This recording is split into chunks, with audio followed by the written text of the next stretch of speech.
Panibagong araw na naman. Araw-araw na lang nagtatrabaho tayo. Ba't gano'n? Hindi pa tayo umaasenso.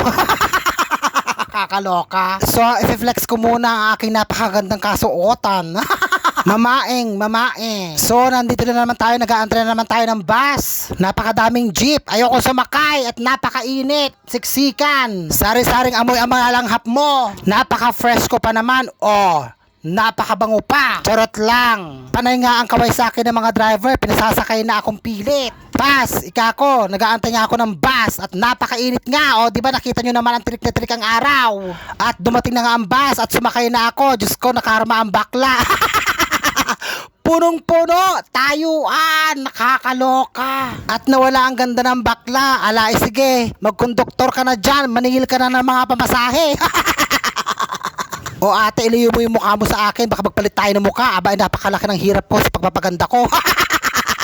Nakakaloka. Charot lang. At buti na lang may mabait na nagpaupo sa akin. Akala yata babae ako. Ang hindi niya alam, babaeng may lawit. Sakalang lumuwag ang bus, nasa kabanatuan na. Manong dagdagan yung mga bus, napakadaming pasahero ngayon. At napakadaming estudyante. Ano ba naman yung buhok mo, napupunta sa mukha mo. Ayaw ipakita yung ganda mo, nakakaloka.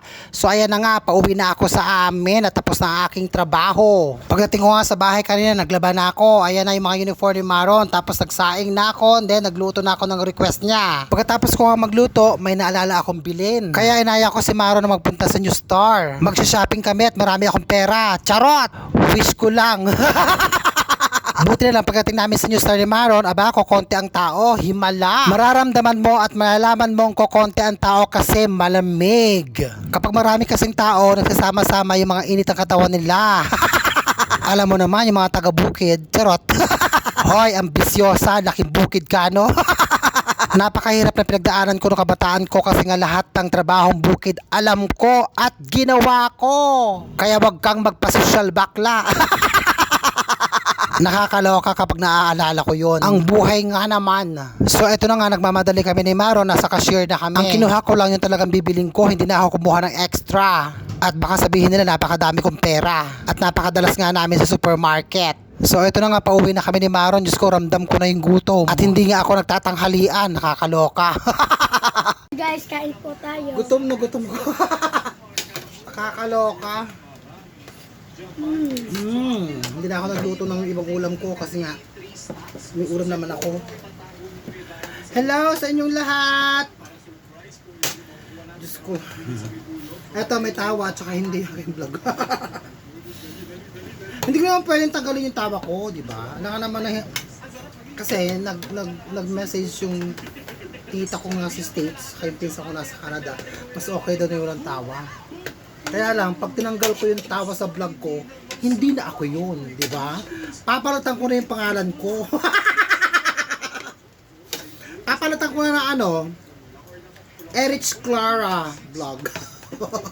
Maria Clara, di ba? Actually, hindi ko kasi sila nakasama. So, nakakasama lang nila ako saglit na saglit lang. Tapos yung pinsan ko sa Canada, napakatagal ko nang hindi nakita yun. Decade na. Hindi lang decade. 2023, nag-aral ako ng doctor. 2002, siguro nagkita kami, ang tagal, sobrang 1990s. Kaya hindi nila ako kilala. At saka yung tita ko, hindi nila ako kilala na ganito ako, yung tawa ako ng tawa, yung masayahing tao.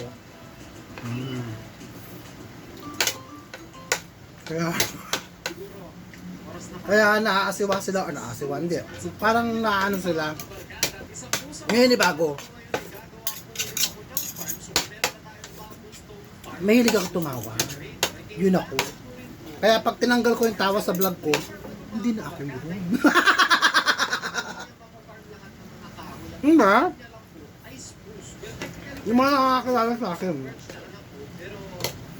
ganito talaga ako tumawa. Malakas. Kaya ginawa ko sa vlog, hati na lang, konting tawa, gano'n. Na lang, hindi puro tawa. No, ako din naman. Harap, alam. Magpapalabay na naman ako ng subo. Sarap. Ano masarap? Masarap yung ulam niya. Ang ulam niya ano? Sardinas sa may itlog. Ginisa ko. Yan, favorite niya. Mga ganyan. Ano ulam niyo dyan?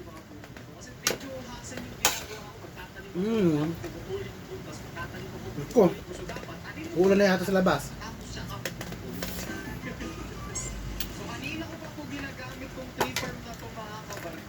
No oras na ba? 5:30. Kaloka. Nakain tayo. Okay na. 5 minutes na. Bye na. Bye-bye guys.